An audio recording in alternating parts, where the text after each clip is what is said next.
بەناوی خوای بەخشندەی میهرەبان، سڵاوتان لێبێ بینەرانی عزیزی پەیامی ڕۆژ. خۆشحاڵم کە جارێکی تر لە شاشە جوانەکەی کەناڵی ئاسمانی پەیام و لە ڕۆژێکی نوێیدا لە سەرەتای هەفتەیەکی نوێدا لەگەڵ هاوکارم ڕیاز بێەوەی عزیز و خۆشەویست شاد بووینەتەوە بۆ هیوایی کە بتوانین ئەم ڕۆژ پێکەوە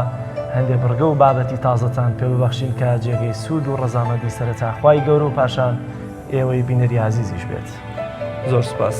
سڵاوی خواتان لێبێ خۆشەویستانی بەرنامەی پەیامی ڕۆژ. گرفتی بەردەم قوتابیە سەرکەوتووە خاوەن پێداویستیە تایبەتەکان دەکەینە تەوەری یەکەم و سەرەکی بەرنامەی پەیامی ڕۆژ، بە تایبەت ئەوانەی کە لە پۆلی 12 نمرەیەکی بەرچاو باشیان هێناوە بە بیانووی ئەوەی کە لە وانەی بیرکاریدا بەخشراون و وانەی بیرکاریان لە تاقیکردنەوەکانە بۆ دانراوە. یەکێک لە گرفتە سەرەتایی یەکەمەکانیان ئەوەیە کە لە ئەوائیلەکان داناندرێن. هەروەها ئاشتەواییە کۆمەڵایەتیەکانی نێو کۆمەڵگەی کوردەواری و کاریگەریان لەسەر یەکڕیزی و تەبایی و هەماهەنگی و پێکەوە ژیانی نێوان کۆمەڵگە و وەتاک و خێزانەکانی کۆمەلگا تەوەری دووەمی بەرنامەی پەیامی ڕۆژەوێ، بە تایبەت ئەوەی کە زۆر جار ئاشتەواییەکی کۆمەڵایەتی لەژێر پەیڕە و ڕێنمایەکانی ئاینی پیرۆزی ئیسلام و شریعەتی ئیسلامیدا دەکرێن کە هەمیشە گیانی لێبوردەیی و خۆشەویستی و پێکەوە ژیانیان لێ دەچۆڕێت و دوور لە یاسا و دوور لە دام و دەستگا حکومیەکان دەتوانن ڕۆڵ و کاریگەری خۆیان بگەڕن لە کۆمەڵگەدا لەگەڵ کۆمەڵێک راپۆرت و زانیاری بەسوود کە لە بەرنامەکەتا جێمان کردوتەوە. ئومێدەکەین جێ ڕەزامەندیەوەی عزیز و خۆشەویست بێ. بەر لە هەموو شتیش دەچینە لای پێشبینی کەش و هەوای شار و شارۆچکە جیاوازەکانی کوردستان و پێکەوە بینەری دەبین.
بڕگەی مێژوویە ڕووداوەکان لە ڕابردوودا بڕگەیەکی هەمیشەیی بەرنامەی پەیامی ڕۆژە کە پێکەوە ئێستش بینەری و بڕگەیە دەبین لەوەی کە لە 6 حوتی هەموو ساڵەکانی ڕابردووداوەی کە ڕوویدا و جێگەی بایەخەوە بۆ ئێمەماناندا لەم بڕگەیەدا پێکەوە بینەری دەبین.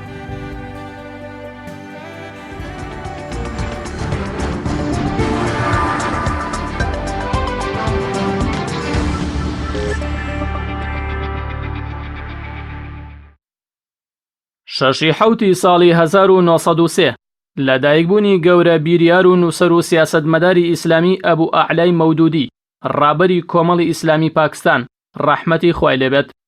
ئەبوو ئەعلای مەودودی بە یەکێک لە کەسایەتیە کاریگەرەکانی بیرروباوەڕ و بزەفی کۆمەڵکاری و بەگشتداچوونەوەی ئەوروپادا دەنرێت لە ڕێی نووسین و چالاکیە سیاسیەکانیەوە. لە کاتی ڕوخانی دەوڵەتی ئیسلامی عوسمانیدا لە ساڵی 1924دا تەمەنی تەنها 21 ساڵ دەبێت و چاکی مەردایەتی لێ هەڵدەکە و لەدایان نووسین و کۆڕ و سیمیناریدا باز لە پلان و خراپەکارەکانی ڕۆژهەڵاتناسان و وڵاتانی ئیسلامی دەکات. بۆیە بە یەکێک لە سێجەم سەرپارێزەرەکەی فکری ئیسلامیدا دەنرێت کە ئەوانیش بریتین لە ئەبوو ئەعلای مەودودی لە پاکستان، ئیمام حەسەن بەنا لە میسر، دکتۆر محەممەد ناسر لە ئیندۆنوزیا ڕەحمەتی خۆیان لێبێت، ئیمام مەودودی لە بواری قورانی پیرۆز و بیر و باوەڕی ئیسلامی و بزافی کۆمەڵکاری و ڕاگەیاندندا خاوەنی 52 پەرتووکی ناوازەیە. 6 ساڵی 1970 شەریف پاشای خەندان سیاسەتمەدار و دیبلۆماتکاری گەورەی کورد دەست لە کارکێشانەوەی خۆی لە پۆستی باڵۆزی عوسمانی هێنا لە وڵاتی سوید و گەڕایەوە زێد و شوێنی نیشتەجێبوونی خۆی. شەریف پاشای خەندان بە باڵۆز و داکۆکیکاری سەرسەختی مافەکانی گەلی کورد دادەنرێت و چەندان هەوڵی ناوازی داوە بۆ سەربەخۆیی و وەرگرتنی مافەڕەواکانی گەلی کورد لای سوڵتان و دەسەڵاتدارانی عوسمانی و تەنانەت ئەوروپاییەکانیش. 6 ساڵی 1985 دوای 10 ساڵ لە بنیادنان و دانانی دەستور و هەڵبژاردننی سەرۆکی ئەمریکا دراوی دۆلار بۆ دراوی فەرمی ئەو وڵاتە پەسەند کراو لەوساوە تا ئێستا بە یەکێک لە دراوە بە بایەخەکانی دنیادا دەنرێت و لە زۆربەی وڵاتانی دنیا ئاڵوگۆڕی پێدەکرێت. 6 ساڵی 1923 دوای 6 ساڵ لە شۆڕشەکەی لینین و ڕاگەیاندنی کۆماری ڕووسیا و کۆتایی هێنان بە حکمی پادشایەتی و قەیسەری لەو وڵاتەدا یەکێتی کۆمارەکانی سۆڤێت ڕاگەیاندرا و سەرنجام بووە ئاغا و پێشەنگی هەموو گەلانی جیهان و داگیرکاری و کوشت و بڕی بەرامبەر بە گەلە چەوساوەکان کردە ئامانجی خۆی و چەندین وڵاتی مسلمانانی داگیر کرد بە تایبەت ئەفغانستان و شیشان. بەڵام لە ساڵی 1991دا بە یەکجاری یەکێتی سۆڤێت هەرەسی هێنا و هەڵوەشایەوە. 6 ساڵی 1893 کۆچی دوایی گید و مۆپاسانی شاعیر و نووسەری فەڕەنسی. 6 ساڵی 1946 لەدایکبوونی جۆرج دەبلیو بۆشی سەرۆکی ویلایەتە یەکگرتووەکانی ئەمریکا کە بە جۆرج بۆشی کوڕ بەناوبانگە چونکە خۆی و باوکیشی بوونە سەرۆکی ویلایەتە یەکگرتووەکانی ئەمریکا. 6 ساڵی 1995 کۆچی دوای ڕۆمان نووس و تەنزنووسی ناوداری تورکی عەزیز نەسین زۆربەی زۆری کتێب و دانراوەکانی بۆ زمانەکانی جیهانی و کوردیش وەرگێڕدراون. گێلەپیا و بێناسنامەکان و دەتەوێت ببیتە ملیۆنێر لە کتێبە بەناوبانگەکانی عەزیز نەسینن.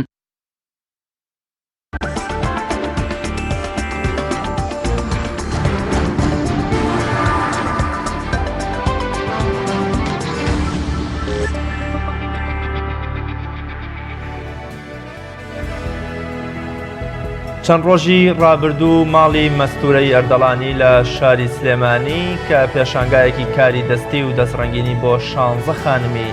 شاری سلێمانی کردەوە. پێکەوە بینەری ڕاپۆرتێک دەبین و پاشتر دێنەوەلاتە.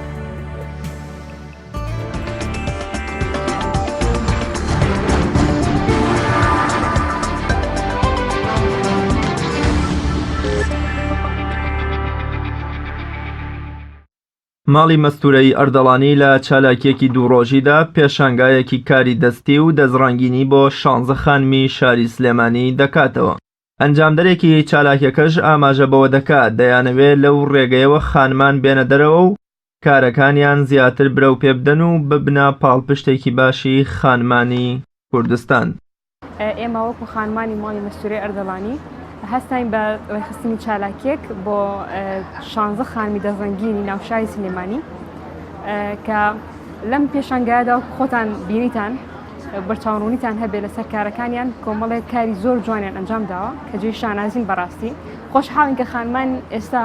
لە چوارچێوی ماڵەوە نامێننەوەوانێ هەوڵ ئێن بە کارەکانیان دەست و پەنجەیەکی ڕەنگینیان هەیە کە بتوان کارەکانیان بە باشترین شێوە ئەنجام بن و هەم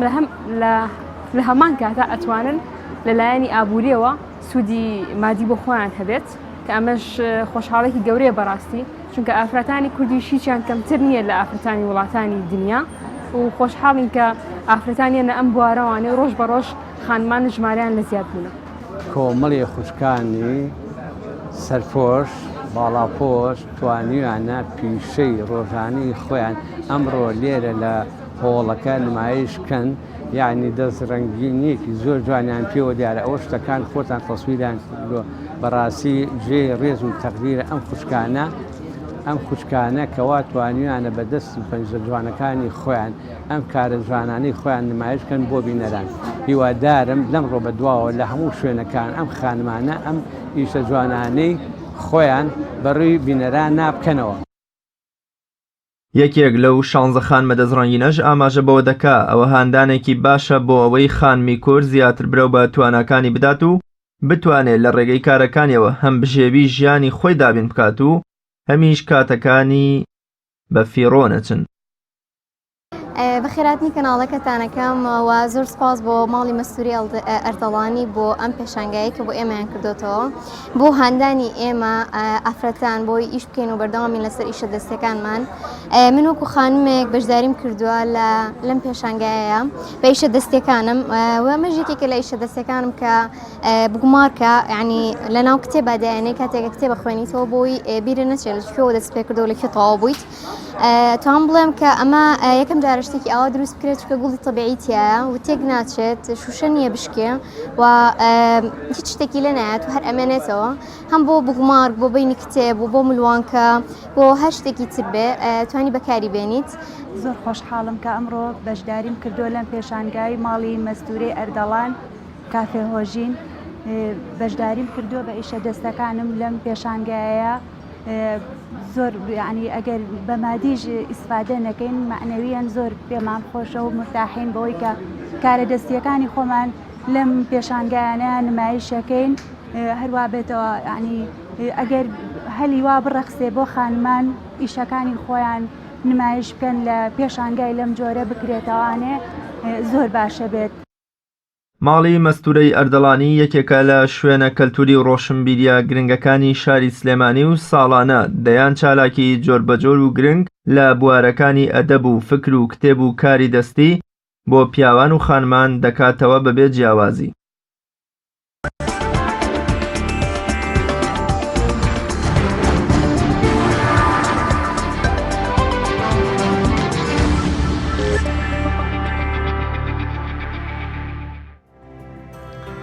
بینەرانی عزیز دیارە خوێندکارەکانی باوانەی بە تایبەت کە خاوەن پێداویستی تایبەت بوون و لە سنتەری ڕۆژنا بۆ نابینایاندا دەخوێنن سەرەکی ترین گرفتیانەوەیە کە وەکو قوتابیەکانی دیکە ژماریان بۆ ناکرێت بە تایبەتی کە سنتەری ڕۆشنایی بۆ نابینایان تا پۆلی نۆی دواناوەندی هەیە لە دوایەوە هەم قوتابیانە هەمووی تێکەڵ بە خوێندنگە ئاساییەکانی دیکە دەبنەوە بەڵام تەنها لە وانەی بیرکاریدا تاقیکردنەوەیان نییە بەڵام دوجار دەبینی جیاکاریەکی زۆریان لە نێواندا دەکرێت لە کاتێکدا پلە و نمرەیەکی زۆر باش بەدەستیانە بەڵام لە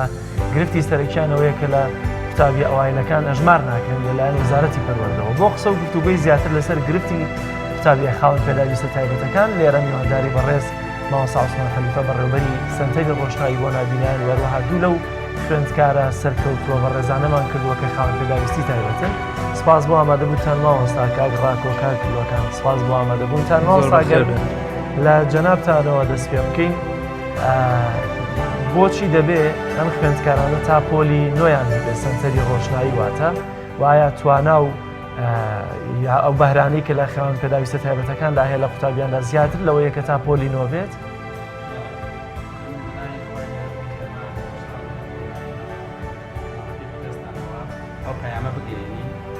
پەیمانگە ڕووناکی بۆ نابینایان و یەکێتی نابینایان وەکو ڕێکخرا و سەنتەری ڕۆشناییش کە وەکو بوارێکە ڕۆشنبیری و دەستگایەکە ڕووناکبیری و وە پێشتریش مزگەوتی گەورە کە کاک ئەحمەدی شێخ لەو حجرەیەوە هەموو ئەو نابینایانی کۆ کردوێتەوە بۆ ئەوەی لێوە پەیامێک بدا بەوەی کە نابینا هەمیشە کەسایەتیەکی بەهێز و بلیمەت و داهێنەرە نابێ وەکو سوالکەر دەرکەوێ هەمیشە ئەبێت کەسایەتێکە ڕۆشنبیر و بەتوانە دەرکەوێ هەر لەو ساتانە بە دەیان ساڵ لەمە و پێش کاک ئەحمەدی شێخ گرنگی بە نابیناکان ناوە و مێژووی ئەم شارەش مێژوویەکە لە حافزەکانی شاری سلێمانی کە هەمیشە قورئانی پیرۆزیان لەبەر کردووە لە مناجات و مناسەبە و پرسە و هەموو ئەو شتانی کە پەیوەندیان بە مێژووی ئەم شارە بۆ بەشدار بوون. دواتر خۆشبەختانە پەیمانگە ڕووناکی بۆ نابینایی کە لە ساڵی 98 کراوەتەوە توانیەتی کۆمەڵێ نابینا بەوەی کە تەنها لە بواری حجرە و قورئانی پیرۆز تاخوان نەبینەوە بەڵکو لە بواری خوێندنیشا ئەسپی خۆیان تاو بدەن و بگەن بەو ئامانجەی کە ئەیانەوێت و ئاوات و خواستەکانیان بەدەست بێنن و بتوانن ڕۆژە لە ڕۆژان ئەوانیش لە شانوی ئەم ژیانە ئەکتەرێک من ڕۆڵی خۆیان ببینن و ئەوان ئەرگ نەبن بەسەر کۆمەلگا و ئەوانش خزمەتی کۆمەلگا بکەن و ئەوانیش داهێنەر بن و زۆر جار کە مناڵێک لە دایکە بێت لە خێزانێکە وەکو خەمێک دەرەکەوێ بەڵام ئەمڕۆ ئەبێ وا دەرکەوێت پەیامەکانمان بۆ ئەوەیە کە مناڵێکی نابینا کە معجزە ئاسا لە ناو خێزانێک لە دایکە بێ ئەبێ وا تەسەورکەین کە ئەمە خوا پەیامێک کە یاوێتی بەم خێزانە گەورەیە کە یاوێتی بەم خێزانە لە داهاتوویەکی نزیک و دوورە ئەمە کەسایەتێکی لە دەرەچێ ئەمە کەسایەتێکی بلیمەت و بەتوانای لە دەرەچێ ئەشێ سەرۆکی ئەم وڵاتە بێ سەرۆکی پەرلەمانی ئەم وڵاتە بێ و خزمەتکار و وەزیر و هەر پلەیەکی تری ئەم وڵاتە بگرێتە ئەستۆ وەیە ئێمە وەکو پەیماگار ڕووناکی بۆ نابینان کە من مامۆسای ئەم دوو خوێندکارە بووم کە کۆنەبرەیەکی بەرزانێناوە و ئێمە بەشانازیەوە کە ئەمە دوو کەسایەتی بەهێز و خۆشەویست من لە پەیماگار ڕووناکی بۆ نابینان و تانۆی بنەڕێتیان کە خوێندووە و دواتر ئەچنە و ئامادەی کە لە ماڵی خوانەوە نزیکە و چونەتە ئامادەی سەلاحەدین ئەمان بۆ ئەوەی بتوانن کە لەو ئامادەیە نەمرەیەکی باش کۆبکەنەوە بتوانن دەرەجێکی باش بێن و سەری نابینەکان بەرزکەنەوە کە خۆشبەختانە ئەو شەوەی کە بڵێن ئەو کۆنەمرانە بڵاوبوونەوە هی ئامادەیەکان و ناوەندیەکان و هەموو ئەو ئامادەکانی تریش من ئەچەنە کچەکەی خۆم کە لە 12 ئامادەی و سەنێ دڵم لای ئەو کچەی خۆم بووە ئەوەندەش دڵم لای ئەم نابینانە بووە کە بتوانن سەری ئێمە بەرزکەنەوە و بیسەلمێنین کەوە ئێمە ئەتوانین هەموو شتێ بکەین و ئێمە ناتوانین زۆر دەی بکەم هیچ ڕێژەیەکت لایەکەوە ژمارەی نابینایان و خاوەن پێداویستە تایبەتەکان ڕێژەکەیان چەند بۆ لە دەرچوون و سەرکەوتنیا بەدەستهێنانی پلەیەکی بەرزە ئەو ساتە من شەو بۆ بڵاوەوە پەیوەندیم بە کاکە لۆکانەوە کرد کە خۆشبەختانە 88 هێنابوو وە کاکە ڕاکۆش کە 96 هێنابوو بەڕاستی 96 لە کاتێکە هەموو خوێندکاران مانیانە گرت و خۆپیشاندانیانە کرد و مامۆستاکانی ناڕازی گلەیان هەبوو لە پرسیارەکان کە ئەم ساڵ دەرەجە دابەزیوە بەڵام نابینایەک بتوانێت 96 بێنێ ئەوە خۆشبەختی و خۆشحاڵی بوو بە ئێمە بۆیە من یەکسەر پەیوەندیم کرد بە پیادەسۆزەکەی شار کاکزایری کەریمە ڕەش کە ئێمە نابینەکانمان پلەی بەرزیان هێناوە و ساڵانی ڕابردوش پلەی بەرزیان هێناوە بەڵام هەمووی تێپەڕیەوە بێ ئەوەی کەناڵێک ناویان بێنێ بەبێ ئەوەی کە ڕێپیوان بڵێن ئینێکیان بۆ بکرێ مەراسیمێکیان بۆ بکرێ شتێکیان بۆ بکرێ بۆی کە نابیناش دەرکەوێت بەڵام ئەمانە هیچی نەکرا بەڕاستی کە پار کاکە لوقمان لە چەمچماڵ یەکەمی هەموو بەڕێبەرایەتێکی چەمچماڵ و گەری ئەو منتیقە بوو ئاکا لەتیب لە پێما لە شەقاوانەوە حەوت کۆنەمرەی کۆ کردووە بەڵام ئەمە لەبەرەوەی کە مەراسیمی بۆ ساز نەکرا لەبەرەوەی کە گرنگی پێنەدرا تێپەڕی بەڵام من بیرم کردەوە لەوەی کابێ ئەم ساڵوانە بێت کاتێک کاکە ڕاکۆنەوە شەشەیە بێ بیسەلمێنی کەوا ئێمەی نابیناکانی بەتوانین ئەوە ئێمەی نابیناکانی کاتوانین ینی معجزە ئاسا دەرکەین و زۆر شتەیە لە نەبوونەوە بیکەین بەبوون کاک زایر یەکسەر تەمەەن زۆر بەختەوەر بوو چاپڵەیەکی لێیاوتی من مەدالێ ئاڵتوونی پێبەخشم نابینایەک کە بتوانێنەوە 6 بەدەست بێنێ وەیە ئێمە لە سنتەری ڕۆژنایی بۆ نابینان مەراسیمێکمان ساز کرد بە خۆشحاڵیەوە هەموو نابینانمان کۆ کردەوە لە شار و شارچکەکان کە لە ناوەندی و ئامادەیەکانیشە بێزگە لە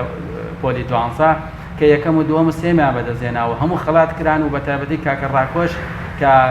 96 نابوو بە خۆشحاڵیەوە مەدالێ ئاڵتوونیمان پێبەخشی ئاسمانی پێیان هەمیشە لە خەمی نابینایان و خاوەن پێداویستی تایبەتەکان من هەرە ڕۆژەش کە کاکە ڕاکۆ و کۆڵێ ئەو مەراسیمەی بۆ سازکرایە تەوەرێکی بەرنامەکەمان قسەکردم و لەسەر سەرکەوتنی و ئەو پلەی کە بەدەستانە نابوو کاکە ڕاکۆ دێمە لای جەنابتان ئەو گرفتانە چین کە لە ئێستادا ئەو ڕۆژە جەنابەت ئاماژەت بەوە کرد لە تەوەری بەرنامەکەمانە کە لەبەرەوەی کە تەنها لەبەر لە بیروانەی بیرکاریە بەخشراون حکومت ئەو مافەی لێ سندونەتەوە کە لە ئەوایلەکە بن یا ئەوایلانی کە پێویستە ئێوەش ناودانە بێ بەدەر لەوە هیچ گرفتێکی ترتان هەیە کە ڕوبەڕووتان بێتەوە یەکەم جار زۆر سپاسی بەرنامەکەتانەکەم وەکو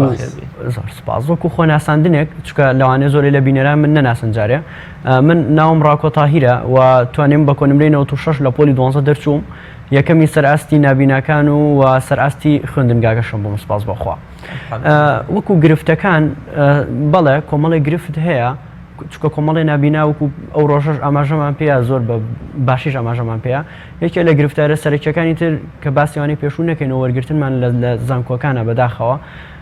زۆر کێشەمان بۆ دروست دەکرێت لەو ڕووەوە چکە ئێستا ئێمە سێ خوێندکارین حەزمان لە یەک کۆلێژە بەڵام لەو کۆلێژە ساڵانەیە کورسی دابینەکرێت بۆ نابیناکان بۆیە هیوادارین ینی ئەو کێشانە چارەسەر بن چکە ئێمە کە ئەو نمرێ ئەهێنین زۆر کات تەنانە ناژێڵن لەو کۆلێژانێک ئێمە حەزمان لێ بەڵی خۆمان بە ئارەزووی خۆمان بخوێنین جاوکو خۆشتان نەزانن تۆ کە لە شوێنێک بخوێنی لە شوێنە پسپۆری پیاکەی کە خۆت ئارەزوود لی نەبێ بەڕاستی ناشتوانی سەرکەوتوبی لەو بوارەیە. حەزتان لە چه بەشێکە و سێ کەستتان؟ من خۆم حەزم لە بەشی قانونە، بەشی یاسا، بەڵام ئەم دوو برادرەشمەم دوو هاوڕێشم و بزانم هەر بە هەمان شێوە حەزیان لەو بەشەیە. باشە، ئێستا ئەو بەشانەی کە ئێوە بۆتان هەیە بڕۆن یا ئەو بەشانەی کە بۆتان نییە بڕۆن چی و چینەوە بەشانە؟ تەبان ئێمە کە لە پۆلی نۆ دەرەچین لە ناوەند تەمانەسە بۆ بە هەمووی پێڵە بنەڕەتی کە لەوە دەرەچین لە پەیمانگای ڕووناکی، لە دوایەوە ئەڕووینە ئامادەیەکانمانە بێتەن ها بڕووینە وێژی، بڕووینە ئەدەبی، واتە عیلمی بۆ ئێمە نابێت، کەواتە هەموو بەشە زانستیەکان بۆ ئێمە نابێت، لە ئەدەبیشە بوورە لە وێژەیشە ئەو بەشی کە پەیوەندی بە بیرکاریەوە بێ بۆ ئێمە نابێت، تەنها کۆمەڵێک بەشە وەکو بەشی قانون، جا قانون عامەکە و قانون سیاسەش ئەو دوو بەشە بۆ ئێمەیە، لەگەڵ زمانەکان هەرچەندە زمانی ئینگلیزی هەنێک کێشە دروستەکە بۆ نابینا لە بواری وەرگرتنە،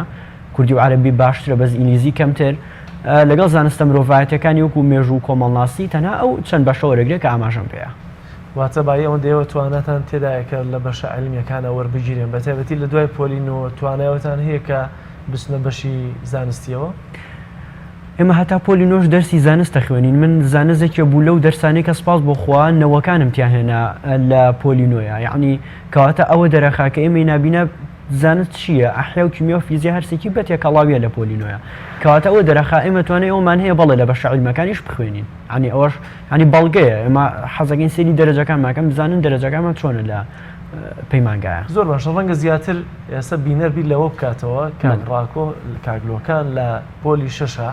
لە تەنیشت خوێندکارەکانی ترەوە کە ئەلحەمدولیلا سەلامەت و خاوەن پێداویستی تایبەت نین، ڕاست وانە وەرگرتنی وانەکان چۆنی بووە و تاقیکردنەوەکانیان چۆنی وایەوە زمانی بەرجەستاوی کە خۆتان هەتانە تایبەت بە خۆتان بەو شێوازە امتحانتان یاوانتان وەرگرتووە ڕۆژانە لە ناو محازەڕەکاندا، یاخود هاوشێوەی قوتابیەکەی تر دانیشتوون گوێتان گرتووە تۆمارتان کردووە یاخود نووسی وتانەتەوە، دوایی هاوشێوەی ئەو سعیتان کردووە، هاوشێوەی ئەویش امتحانتان یاوە. لە وڵاتێکی وەکو ژاپۆنە لە وڵاتە پێشکەوتەکانە ئەو سیستمە برایلە پەیڕەوەکرێت تەنانەت لەسەر شوشەی ساردەکان و لەسەر هەموو شتێک بۆی نابیناکە بزانێت کە ئەچێت بۆ شوێنەکان لە خۆیەوە شت هەڵنەبژێرێت بیخوێنێتەوە، بەڵام بەداخەوە لێرە ئەو سیستمە جێبەجێ ناکرێت. ئێمە کە لە پەیمانگای ڕووناکی دەرەچین ناچین وازە و سیستمە بینین، ئێستا من خۆم ئەتوانم بڵێمەوە 3 ساڵیش ئەو سیستمە بەردەست نەکەوتەوە مەگەر خۆم یعنی بنووسم بمێ شتێک بنووسم. ئێستا بەبوونی ئەم پێشکەوتنی تەکنۆلۆژیاشەوە زۆر کەم بووەتەوە. ئێمە شان بەشانی تەلە بە ئاسایەکان بوو بۆ خەڵک ڕوون بێتەوە لە هەمان پۆلە، هەمان مامۆستا، لە هەمان ڕەحلە دائەنیشتین، جا بوو ئەکەوتینە لای ئەوانیشەوە، هەر لە هەمان پۆلا بووین، خوێنەکەمان هەمان خوێندن بوو، کتێب هەمان کتێب بوو، بەس ئێمە زۆر جار هەوڵمانە لە پۆلە بابەتەکان ڕیکۆرد بکەین، بەڵام لە پۆلی 12 خۆتان نەزانن پۆلێکی گرنگە ناکرێتەوە لە پۆلا ڕیکۆرد بکەی، ئەبێ پێشتر مەنهەجەکان حازر بێ. ئێمە هەوڵمانە لە هاوینە مەنهەجەکان هەمووی بۆ خۆمان ڕیکۆرد بکەین، بۆەوەش سپاس بۆ خوا و سپاس بۆ مامۆستاکانی مەکتەبی سەلاحەدین و ڕێکخراو یەکێتی نابینانی کوردستان کە یارمەتیان ناین بۆ تۆمارکردنی مەنهەجەکان. زۆر باشە کاگلۆکان گۆران زۆر بەخێر بێی هیوای سەرکەوتن بۆ خوانز کە جەنابیشتانێکی لە ئاست بەرز و سەرکەوتەکانی قۆناغی دوانزەی ئامادەی گرفتی جەنابیشتان تەنها هەمان ئەو گرفتێک کە کاگڕاکۆ ئاماژەی پێکایەم هیچ گرفتێکی تایبەتیت هەیە جەنابەت لەوەی کە جیاواز بێ لە گرفتەکانی کاگڕاکۆ و تەواوی خاوەن پێداویستەکانی تر؟ سەرەتا سپاسی ئەم بەرنامە جوانی بەڕێستانەکەم، سپاس بۆ ئەم بەرنامە جوانە، سپاس بۆی کە لە کاتی خۆتان بێمە بەخشی. گیرروگرفت زۆرە، ئەو گیرروگرفتانەی کە کاگڕاکۆ ئاماژەی پێ هەمووی تەواوە و ئێمەی نابینە ئەوانەمان هەمووی هەیە، بەڵام نەبوونی منهەجیش بەڕاستیەکێکە لەو گیرروگرفتانەی تر، منهەجی تایبەت بە نابینە، منهەجی تۆمارکراوە. بەڵێ ئێمە بە سپاسەوە وەکو پێشتریش کاگڕاکۆ ئاماژەی پێ ڕێکخراوی یەکێتی نابینیانەوە مامۆستاکانی سەلاحەدینیش زۆر هاوکارمان بوون بۆ ئەو بابەتە و ئەوەی گیرروگرفتیش بوو لەلای من ئەمساڵ من گیرروگرفتێکی تریش هاتە ڕێگەم کە بەڕاستی ئەوەش لە نمرەکەمی دابەزانە گینا من پێم وا بوو کە سەرونەوەتیش ئەهێنم، بەڵام بەهۆی نەشتەرگەریەکی کتوپڕەوە لە مانگی 11 2018 تقریبان ئەتوانم بڵم 15 بۆ 20 ڕۆژ بە هەموو شێوەیەک لە خوێندن دابڕام، خۆی ئەوەش بۆ خۆی زۆرە بۆ خوێندکارێکی پۆلی 12 و پاش ئەوەش ئەو کاتی ئیمتیحانەکانی با بڵێن ئافو تاقیکردنەوەکانی مانگانەی وەرزی یەکەم بوو، ئەو تاقیکردنەوەنم هەمووی دواکەوت، دوای سپاسی مامۆستاکان مەکەم کە بەجیا ئەو تاقیکردنەوەیان کردم، تقریبان ئەتوانم بڵم مانگێک بۆ مانگ و نیوێک منی دواخست لە خوێندنەوە نەشتەرگەریە، ئەوە گیرروگرفتێکی تر بوو بەڵام گیرروگرفتی منهەج زۆر بەڕاستی بۆ نابینا ئەوەیە. زۆر باشە بەدەر لە منهەج زۆر جار کتێبەکان کتێبە ئەدەبی و فکری و ئاینی و سیاسەکان ئەکرێنە دەنگ و بە تۆمارەکرێن بۆ ئەوەی نابینایان سوودی لێبینن. ئایا بە دەنگکردن و تۆمارکردنی کتێبەکانی منهەج بە تایبەت مێژوو و جوگرافیا کوردی ئەدەب عەرەبی ئەمانە هیچ سوود و کاریگەریەکی بۆ ئێوەمانە نەبێ یا تا ئێستا هەوڵی وا دراوە لەبەر خزمەت و ڕاژەیەک بە ئێوە یازیز و خۆشەویست؟ وەڵاهی وەکو لەلایەن حکوومەتەوە هیچ هەوڵێکی وان نەدراوە، بەڵام ئێمە ئەوەی کە کراوە مامۆستاکانمان بە سپاسەوە بۆیان کردوین لەگەڵ ڕێکخراوی نابینایان. طبعاً ئەو منهەجانەش کە ئەکرێ بە دەنگ تەنیا ئەتوانین بڵین مێژوو ئابووری و جوگرافیا ئەو سیانە هەموو کەسێک ئەتوانێت بیکە. ئێستا بۆ نمونە عەرەبی مامۆستایەکی تایبەتی خۆی ئەوێ، ینی هەموو کەسێ ناتوانێت بیکە. ئینگلیزی بە هەمان شێوە، کوردیش ئەتوانین بڵین هەر ئەگە کەسەکە پسپۆر بێ لە بوارەکە ئەنجا لاوانێ بتوانێت تیا سەرکەوتوو بێ و تۆماری بکات. زۆر باشە کاک ڕاکۆ لە سەبارەت بە جۆری ئیمتیحانکردنەکە تاقیکردنەوەکانی کۆتایی بە تایبەتی چۆنی ئەوە دەچون بەشداریتان تێدا دەکرد؟ تەمان ئێمە لە کاتی ئیمتیحانەکانە لە زانکۆشە تەنانەت پێویستمان بۆیە کە ئێمە پێویستمان بە کاتیبێکە بۆمان جواباتەواتە نووسەرێکمان بۆ دابی نەکرێت بۆ هەر دەرسێک. ئێستا بۆتان دامین کرا بۆ تاقیکردنەوەکانی کۆتایی شەش بۆ تاقیکردنەوەکانی نیشتمانی مامۆستامان بۆ دابی نەکرێت نەکاتیب، بەڵام بۆ تاقیکردنەوە ئاساکانی خوێندنگە و زانکۆکان کاتیبمان بۆ دابی نەکرێت. ینی بەس لە حاڵەتی ویزاری و بەکەلۆریە، بەس لە حاڵەتی ئیمتیحانی نیشتمانیە ئێمە مامۆستامان بۆ دابی نەکرێت نەکاتیب. ئەو مامۆستایە ئەو کاتی بە پرسیارەکەمان بۆ ئەخوێنێتەوانە، ئێمەش وەڵامەکەی ئەین و ئەویشەی خاتە سەر وەرەقە. بەم شێوازە ئەستیانی قورستر نییە تۆ زۆر جار کە خۆت بنووسی وەڵام بنووسی بە ئیسراحەت بیری لێ بکەیتەوە ئاسانترە، بەس بۆی کە یەکێک چاوەڕێت بکە زۆر جار مامۆستا بەسەر سەرتەوە بێ نووسین یاساییشت بۆ نانووسێت چ جایەوەی کە وەڵامی پرسیارێک بێت. حکومەتی هەرێمی کوردستان ئەم سیستمی هەڵبژاردۆی جنە سیستمی تر زۆرە لە وڵاتەکانی وەکو میسر و زۆر وڵاتی تر سیستمی تر پێڕاوەکرێ وەکو بە تۆمارکەر و ئەو شتانە تاقیکردنەوەکانەکەن ئەوان بەڵێ ناخۆشە بە تایبەتی بۆ تاقیکردنەوەی عەرەبی و ئینگلیزی جاری وایە کەسێکت بۆ دائنێن تەمان لە کاتی ئیمتیحانی بەکەلۆریە ئەڵەن نابێت مامۆستای پسپۆڕی ئەو بوارە جوابی ئەو دەرسەت بۆ باتەوە. تەمان ئەو شتێکی باشە، بەڵام بۆ عەرەبی و ئینگلیزی کێشە بۆ ئێمە دروستەکە، چکە زۆر جار تۆ ئەگەر مامۆستایەک نەتوان ینی مەسەن زمانی ئینگلیزی نەزانێ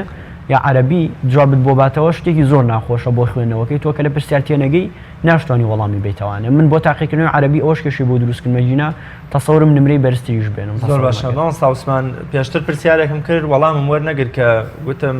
ڕێژەی دەرچوان و ئاستبەرزانی نابینایان و خاوەن پێداویستی تایبەتەکان چەندە، بەڵام لە ئێستادا با پرسیارەکە بە جۆرێکی تر بکەمەوە. ڕێژەی ساڵانەی خوێندکارە نابیناکانمان چەندە لە کوردستان تا حکومەت بتوانێت هیچ نەبێ پۆلێکی سربەخۆ بێ، قوتابخانەیەکی سربەخۆ بێ، منهەج و سیستەمێکی سربەخۆیان بۆ دابنێ، خۆیان هەڵی بژێن بە جۆری لە جۆرەکان خۆیان تایە سەرکەوتوو بن. ئەمساڵ ئەوەندەی کە جەنابەت ئاگاداری وەکو بەڕێوەبەری سەنتەری ڕووناکی یا ڕۆشنا بۆ نابینایان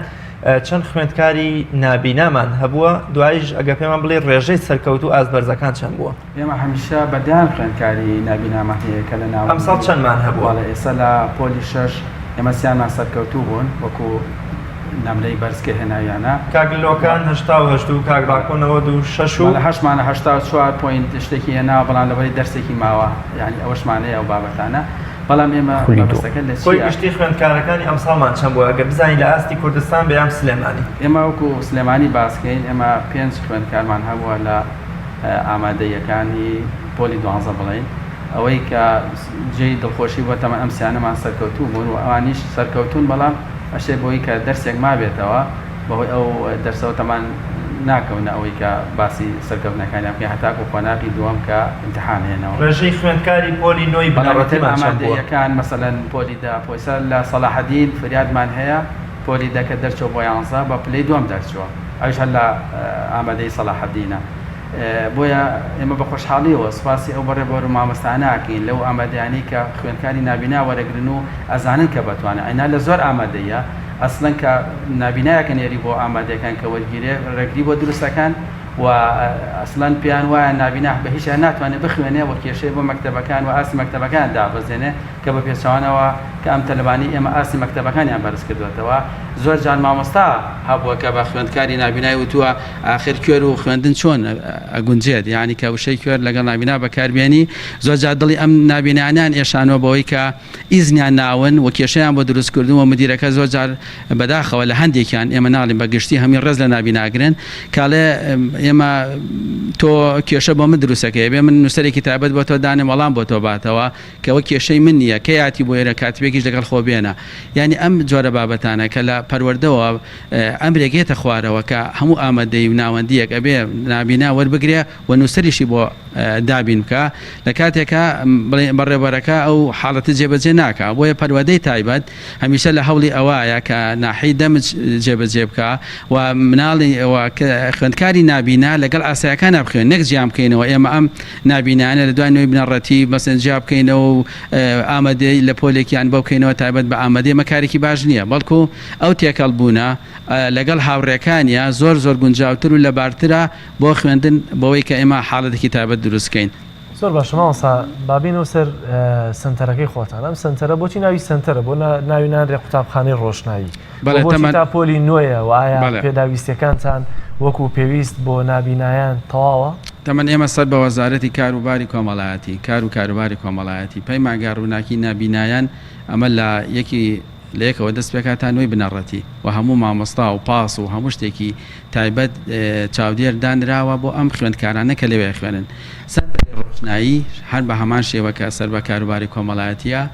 لە ڕووی کردنەوەی خول و بواری ڕۆشنبیری و دەستگار و ناگبیری و هەموو ئەو بابەتانی کە لە بواری تەکنەلۆجیا و هەموو ئەو شتانی کە پەیوەندیان بە ژیانی نابیناوە هەیە بەبێ جیاوازی بۆ هەر نابینایەک لە شار و شارچکەکان و هەموو ئەو شوێنانی کە نابینایان تایە خولیان بۆ کاتەوە کۆڕ و سیمەناریان بۆکە هەموو ئەو شتانەی کە پەیوەندی بە ژیانی نابیناوە هەیە و ئەو مەراسیمەشکە ساز کرا ئێمە بە خۆشحاڵیەوە یعنی ئەڵێ ماف ئەسەندرێ نادرێ ئێمە بۆیە هاتینە دەنگ کە ئیتر بەس بێ ئەوەی کە نابینا کۆنەمرێکی زۆر بەرز کۆبکاتەوە بەڵام حسابی بۆ نەکرێ بۆیە بە خۆشحاڵیەوە سپاسی کەناڵەکەی ئێوە هەموو ئەو کەناڵاناکەین کە بەردەوام لامان بوون و هەموو پەیامەکانیان گەیاندین و بووە هۆکاری ئەوەی کە نووسینگەی کاقوبات بێتە سەرخەت و پەیوەندیمان پێوە بکات و دواتر کە لە ڕێی کەناڵ 24 و کەناڵ ڕوودا و هەموو ئەو کەناڵانی کە سەرۆکی هەرێم پێشوازی لەم خوێندکارە نابینانە بکات و وەزیری پەروەردە ئامادە بێ پێشوازیان لێ بکە و دکتۆر هەواڵە بووبەکر بە هەمان شێوە هەموو شوێنەکان هاتنە دەنگ بەڵام ئەگەر وایە ئێمە بەڕاستی مەراسیمەکەمان ساز نەکردە نەهاتینە دەنگ و کەناڵەکانمان نەوروژاندایە ئێمە هەمیشە خۆمان بە قەرزاری کەناڵەکانە زانین ئەوە ئەم نابینانە ناویان نەبوو ئێستش لەم شوێنە لە پیرۆزەدا دانیشتن و کە پەیامەکانیان بگەین بۆیە نابینە یعنی بۆ ساڵی داهاتوو وەکو ئەو باسماکە و کاکزایر بڕیاریاوە هەموو ساڵێک لە 26 مەدالای ئاڵتونی ببەخشێ بە هەر نابینا کە کۆنەمرێکی بەرز کۆکاتەوە کەواتە ئەم پەیامانە دروست ئەبن وەکو چۆن هەشتی شامان دروست کرد بە ڕۆژی هاوسەرگیری و هەموو ساڵگەیکەینەوە لەمە دوای ڕۆژێک دروستە بێ بۆ ئەو نابینا بەتوانانی کە کۆنەمری بەرز کۆکەنەوە و ئینشەڵا لە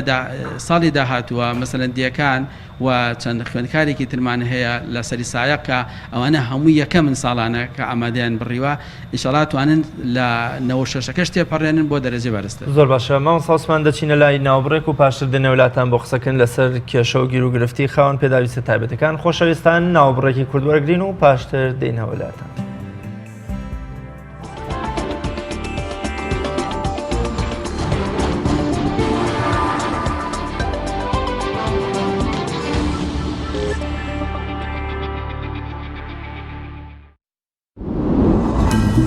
تۆپ ئارت تاکە بریکاری تۆڕی میدیایی کۆمەڵ بۆ دروستکردن و بڵاوکردنەوەی ڕیکلام. تۆپ ئارت. کارگەی ئاسمان کارگەی ئاسمان بۆ بەرهەمهێنانی نایلۆن و سفرەی سەفەری لە کوردستان. سفرەی ئاسمان لە خەمی تەندروستی هەمواندایە. سفرەی ئاسمان دوورە لە بەکارهێنانی هەموو ماوادێکی زیانبەخش وەک ڕیسایکلین. بەکارهێنان لە ئێوە دڵنیایی لە ئێمە لە باشترین و خاوێنترین بەرهەمە خۆماڵیەکانە. سفرەی ئاسمان ڕازگۆیی لە پێوانەدا، خاوێنی لە پێکهاتەدا. سفرەی ئاسمان. بۆ دەستخستنی سفرەی ئاسمان پەیوەندی بەم ژمارەیەوە بکەن 0771 840 2000. چاڤیلان ئەگەر کەسێکیت لە ژیاندا حەزت لە مجازەفە و بینینی دیمەنی سەرنجڕاکێشە و هەروەها حەز بە بینینی کەسایەتیەکانەکەیت و باشترە سەردانی ماڵی ترسناک و مۆزەخانەی مۆم بکەیت لە چاڤیلاند. چاڤیلاند گەورەترین پرۆژەی گەشتیاری لە هەموو عێراق. سەنایس هەمیشە بە تامێکی تازەی میوەکان لە هەناوی سروشتەوە پێشکەش بە ئازیزانتی بکە.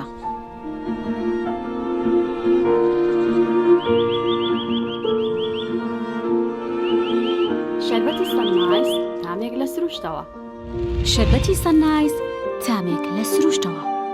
ئایا تا ئێستا بیرت لەوە کردوتەوە کە ئینتەرنێتێکی بێسنوور بەکاربێنیت یان بیرت لەوە کردوتەوە کە بۆ هەفتەیەک یان 2 هەفتە ئینتەرنێتی بێسنوور بەکاربێنی سەرەڕای هەموو ئەمانە تا ئێستا بیرت لەوە کردوتەوە کە بۆ یاری ئەلکترۆنیەکان ئینتەرنێتی بێسنوور بەکاربێنیت؟ بێگومان نەخێر، فانسی نێت هەموو ئەم کێشانەت بۆ چارەسەر دەکات. تۆش دەتوانیت بۆ ماوەی هەفتەیەک یان 2 هەفتە یان مانگێک بەردەوام بێسنوور لەگەڵمان بیت. ئێستا خزمەتگوزاریەکانمان لەم شوێنانە بەردەستە: سلەیمانی، شارباژێر، شارە زوور، هەڵەبجە، سەی سادق، عربەت، پێنجوێن، بازیان، تاسڵوجە و زەرگوێز. فانسی نێت هەمیشە ئینتەرنێتی بێسنوور. هەمومان حەزمان لە برنجە. برنجێک تامی ڕاستەقینەی برنجمان پێ ببەخشێ. بازار جمەی دێت لە برنج، بەڵام بژاردەی من برنجی دۆلفینسیە. بە تام و بۆن هاوشێوەی برنجی کوردیە. 100% سروشتیە. برنجی خڕی دۆلفینسی شێفە گەورەکان سەرسامەکات. بۆیە بێدوودڵی بژاردی من و کابانی ماڵە. تا ئێستا زۆر جۆری برنجم تاقی کردوتەوە، بەڵام هیچیان وەک دۆلفینسی نییە. تامێکی ترە ئێوەش دەتوانن تاقیکەنەوە. دۆلفینسی باشترینمان بە هەڵبژاردن. تۆپ ئارت تاکە بریکاری تۆڕی میدیایی کۆمەڵ بۆ دروستکردن و بڵاوکردنەوەی ڕیکلام. تۆپ ئارت.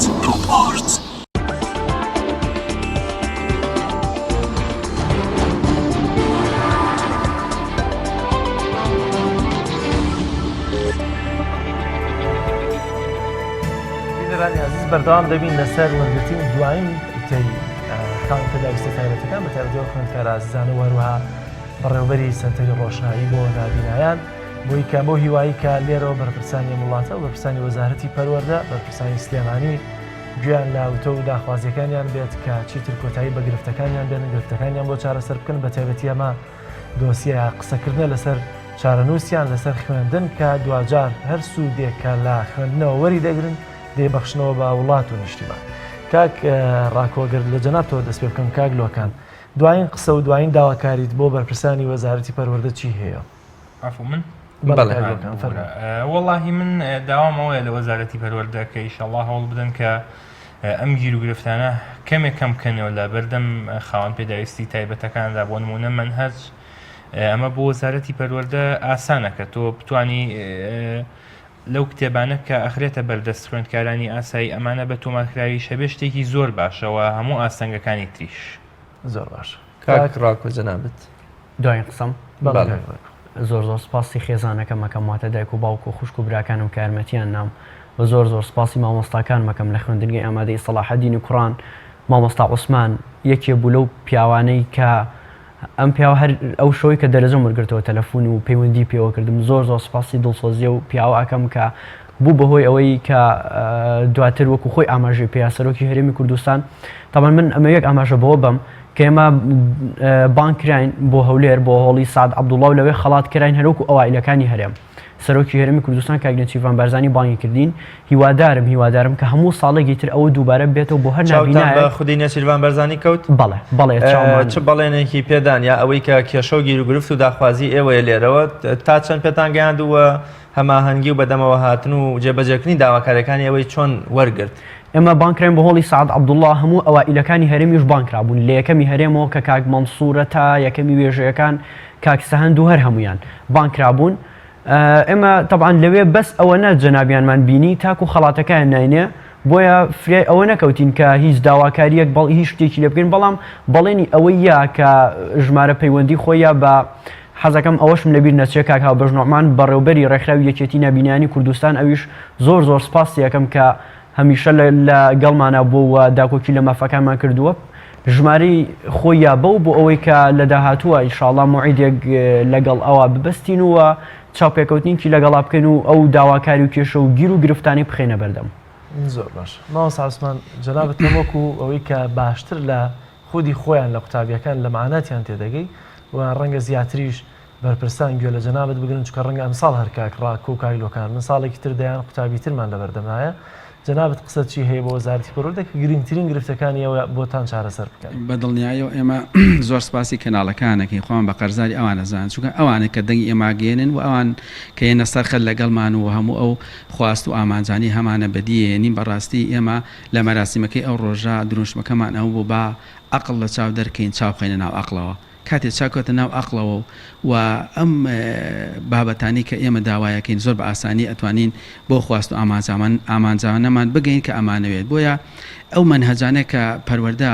بۆ هەر تەلەبێکی ئاسایی کە دابینێکە چی تێچێ ئەگەر بە تۆماری دەنگی لەلایەن مامۆستای خاوەن وانەکەوە تۆمار بکرێ بۆی نابینە ئەم کێشانەی نەبێ و ساڵانەی زۆرجار کە بابەتەکانە گۆڕێن منهەجەکانە گۆڕێن کێشەی گەورەتر بۆ نابینا دروستە بێ ئەبێ نابینە هەمیشە بە دوای تۆماری منهەجەوە بێ لە مامۆستاکەی بپارڕێتەوە لە خوێندکاری هاوڕێکەکەی بپارڕێتەوە لە خوشک و برای خۆی یعنی زۆرجار ئەم کێشانە کە بەردەوام تووشی نابینا بن وەزارەتی پەروەردە زۆر بە ئاسانی ئەتوانێت ئەم بابەتە حل بکە بۆیە یەکی لە داواکاریەکانمانەوەیە کە مەسەن یەکێکی وەکو سەرۆکی هەرێم کە ئەبینرێ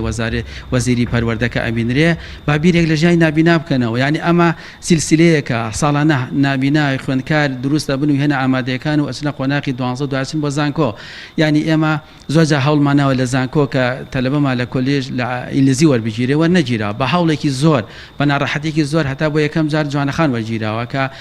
ینی کۆنەمرێکی زۆر بەرزی هەبوو لە نەوەتەکانە بۆچی ئەبێ وەرنەگیرن لە کاتێکا کە سەرکەوتون کە یعنی پێرفێکت یعنی زۆر بەتواناوە زمانی ئینگلیزی قساکە بۆیە ئێمە هەمیشە داواکەین لە کەناڵەکەی بەڕێستان لە هەموو ئەو کەناڵانی کە هەمیشە پشگیرمانن کە هەمیشە لە سنتەری ڕۆشنایی بوونیان هەیە بە تایبەتی کەناڵی بەڕێستان و ئەو کەناڵانی کە زۆر دیارن هەمیشە پەیامەکانی ئێمەیان گەیاندووە ئێمە کۆڵ نادەین بەردەوامە بین هەر نابینایە لە هەر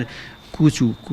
کەلەبەرێکی ئەم هەرێمی کوردستانە هەبێ و پێویستی بە ئێمە بەدڵنیایی ئەگەینە لای و مافەکانی بە پێی توانای خۆمان هەوڵێن لە گەیاندنی ئەو بابەت و ئەو خواستەی کە هەیە بەڵام ئەوەی کە گرنگە ئێمە با ئیتر ئەمەدە چاوەڕێ نەکەین و ساڵانە ئەم بابەتانە بڵێنەوە ئەم ساڵ ئەمە کرا ساڵی داهاتوو ڕیتم بگرێ و بتوانین شتی باشتر بکەین بە نابینەوە جارێکی دەستان خۆش بۆ یەک لە بەڕێزان لۆکانگۆران و ڕاکۆتایی خوێندکارانی ئازبەرز و دەرچوو و پلەبەرزی دوانزەی ئامادەی و عوسمان خەلیفە بەڕێوەبەری سەنتەری ڕۆشنایی بۆ نابینایان سپاس بۆ ئامادەبوونتان بە ئومێدی چارەسەرکردنی کێشە و گرفتەکان و وەڵامدانەوەی داخوازیەکانتان زۆر بەخێر بێن سپاس بۆ ئامادەبوونتان. بینەرانی عزیز دیارە ڕۆژی ڕابردوو لە قەزای چەمچەماڵ لە سنووری قەزاکەدا ئاشتەوایی سوڵحێکی کۆمەڵایەتی لە نێوان دوو منەماڵەدا ئەنجام درا و کە گرفتەکان دەگەڕێتەوە بۆ ساڵێک وردەیەک لەمەوە پێش. هاوکارم جەلال جەباری راپۆرتێکی بۆ ئامادەکردوین لەسەر چارەسەرکردن یا ئاشتەوایی نێوانەم دوو بنەماڵەیە با پێکەوە بینێری بین و دوجار دەچینە لای میوانێکی تایبەتم کە قسە لەسەر گرنگی ئاشتەواییە کۆمەڵایەتیەکان لە ناو کۆمەلگای خۆماندا دەکەین. پێکەوە بینێری راپۆرتەکە دەبێت دەگەڕێنەوە لاتە.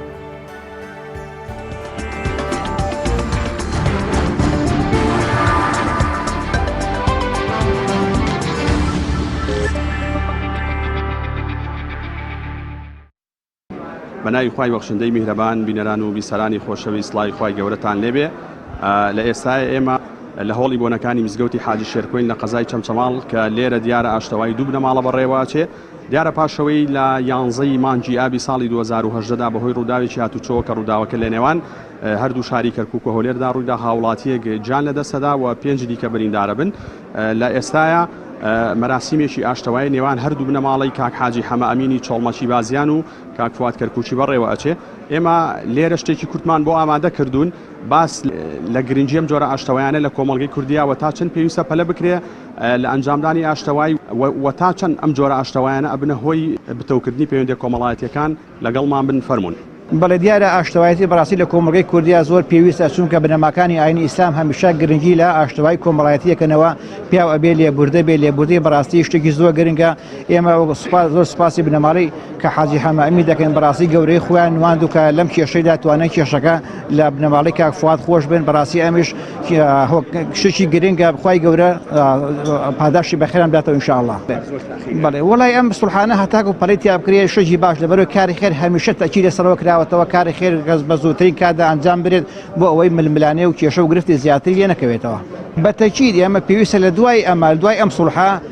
ئەم ئاشتەوای زیاتر و پارێزین هاوچۆ سەردانی یەکترمان هەبێ خزمەتی زیاتر دروست بکەین بۆ ئەوەی کەوا خۆشەویستی و محەبەت لە بینی هەردوو مەڵەکەدا هەر بەمان شێوە بمێنێتەوە. بەڕاستی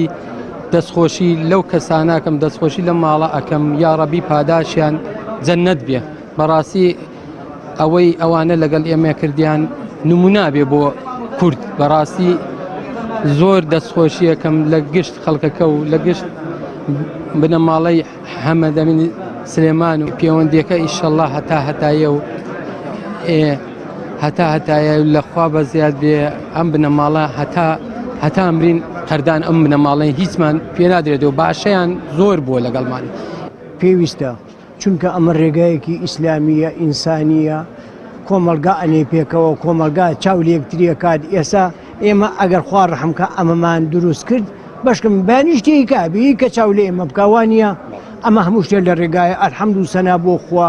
کەوا ئێمە خوا ئەمنێتەی نایە دڵمانەوانی ئێمە زۆر دەبێت کە بەتەمای ئەمە بووین واللهی ئەو بریارەماندا ئێمە نۆمانگە ئەگەڕین ئەڕین بزانین ئەم ماڵی هین فەقیریانە یان دەستێک لە پشتیانەوەیە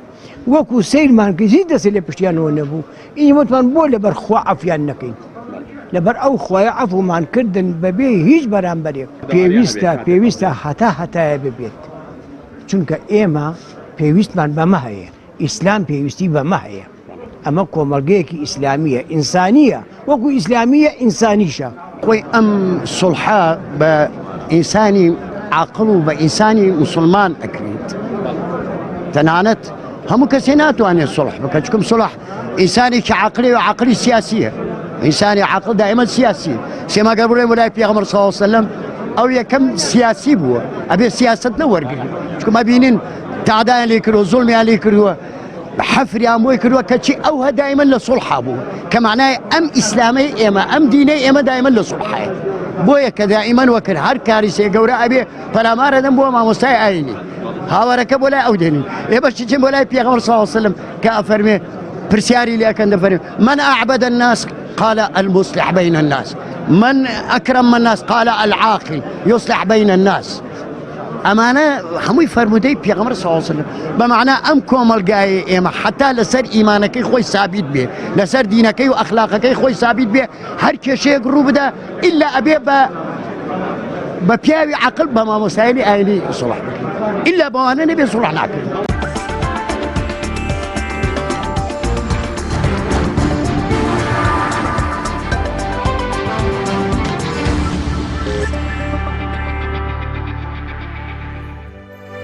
دووەمی بەرنامەی پەیامی ڕۆژ قسەکردنە لەسەر ئاشتەواییە کۆمەڵایەتی یان بە زمانە سادەکەی خۆمان پێڵێن ئاشتەوایی عەشایەری لە ڕوانگەی شەریعەت و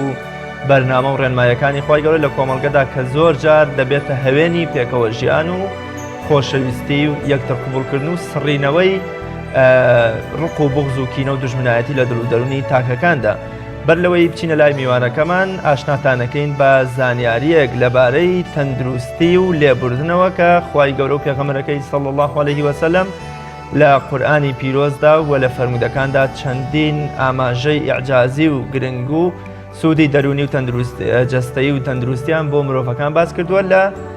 لێبوردن و لە ئاشتەوایی و یەکتر قبولکردن. خوای گەورە لە قورئانی پیرۆزدا دەفەرمێ فمن عفا وأصلح فأجره على الله إنه لا يحب الظالمين. ئەو کەسەی لێخۆشبوونی هەبێت و چاوپۆشی و چاکسازی لە کۆمەڵگەدا بکات ئەوە پاداشتەکەی لەسەر خوایە و بەڕاستی خوش ستەمکارانی خۆش ناوێت. لێبوردن بریتیە لە وازهێنانی ئارەزومەندانەی مرۆڤ لە مافی خۆی و خۆشببوونی لەو کەسەی خراپەی لەگەڵ کردووە بە مەبەستی بەدەستهێنانی ڕەزامەندی و پاداشتی خوایی. لێبوردەیی ڕەوشتێکی بەرزە کە تەنها کەسانی ڕەوشت بەرز و باوەڕداری کامەڵ خاوەنین لێبوردن کارێکی قورسە لەسەر دەروون تەنها مەگەر مرۆڤی لێبوردە هەست بەو ئاسوودەیە دەرونیە بکات کە لە دوای لێبوردنەکە لەو کەسانەی خراپە و هەڵەیان بەرامبەر کردووە هەستی پێدەکات لێبوردە ئەلعەفو یەکێکە لە ناوە جوانەکانی خوای گەورە عەفە عەنی الذەنب واتە تاوانەکەی سڕیەوە لای برد ئەمەش جیاوازە لە ناوی ئەلغەفوری خوددا کە لە غوفرانە و بە مانای داپۆشین دێت کەواتە یەکەمیان تاوانەکەی سڕیەوە و لە بنەڕەتەوە لای برد بەڵام دووەم تەنها دایپۆشیوە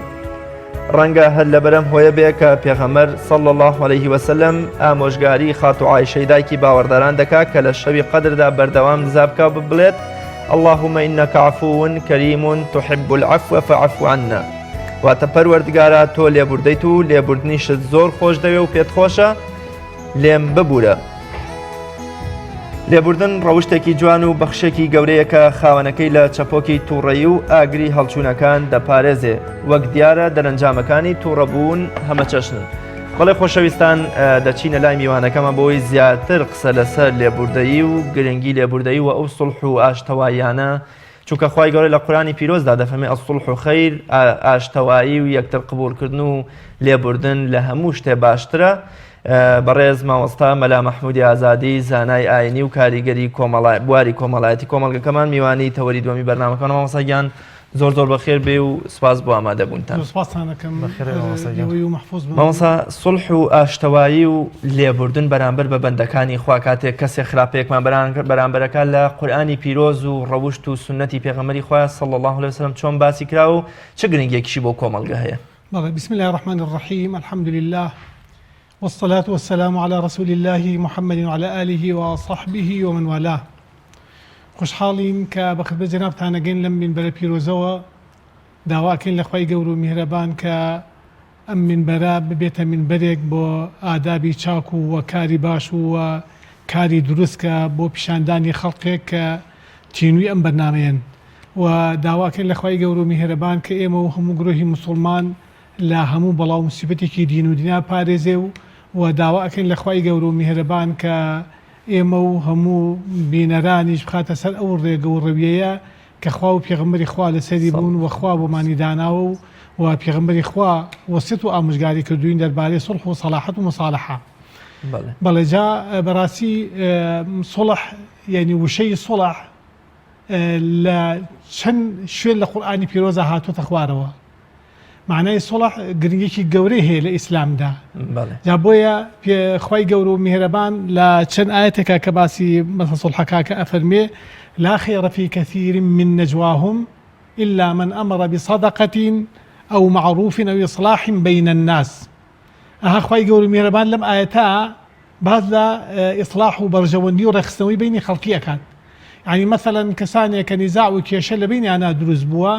تۆ بچی هەوڵ بدەیت کە یعنی مەسەڵەن بینیان چاپکەیتەوە و بینیان باشکەیت ئەوە ئەجر و پاداشەکەی ئەو نەگەورەیە مەگە خوا خۆی بزانێ چەندە ئەجر و پاداشی هەیە جا ئەوە بنسبەت ئەو کەسانەوەیە کە یعنی مەسەڵەن ئەچنە ناو بابەتەکە